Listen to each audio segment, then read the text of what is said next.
Sindh United party के सरबराह सैयद जलाल Mahmud Shah Bilawal colony Korangi Karachi में शिरपसंदन हथां दहशत फैलाइण ऐं सिंधी मज़दूरनि ते हमले की सख्त लफ़्ज़नि में मज़म्मत कई है।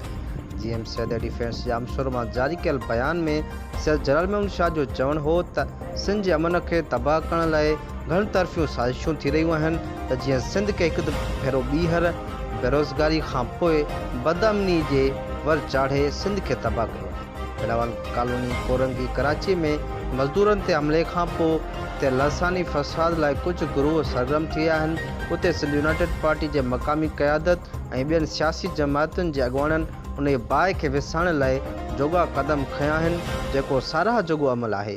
पर असां महसूस करे रहिया आहियूं त वेझे माज़ीअ में सिंध अंदरि मज़हबी इंतिहा पसंदी ज़रिए या सिंध जे तारीख़ी मागनि जी तज़लील करे ऐं हाणे वरी मज़दूरनि ते हमले खां पोइ लसानी फ़साद करण में के ॻुझा हथ मुलविस आहिनि जेके सिंध अंदरि बदअमनी ऐं तज़ाद उभारे पंहिंजा नापाक मक़सद हासिल करणु चाहिनि था। इन समूरी सूरत हाल में सिंध हुकूमत की लापरवाही मुजरमानी गिफ़लत ऐं सिंधनि ख़राब हुक्मरानी में सिंध दुश्मन पासो नज़र अची रहियो आहे जेको क़ाबिल मज़म्मत आहे। इन हालतुनि में जॾहिं समूरे मुल्क में मज़हबी इंतिहा पसंदी ऐं दहशतगर्दी उरूज ते आहे उन दौरान सिंध जी पुरअमन ऐं सूफ़ियाणी मिज़ाज पंहिंजे पाण खे सभिनी खां अलॻि रखियो आहे जेको सिंध जो तारीख़ी कल्चर ऐं बाशऊर हुजण ते निशानी करे थो।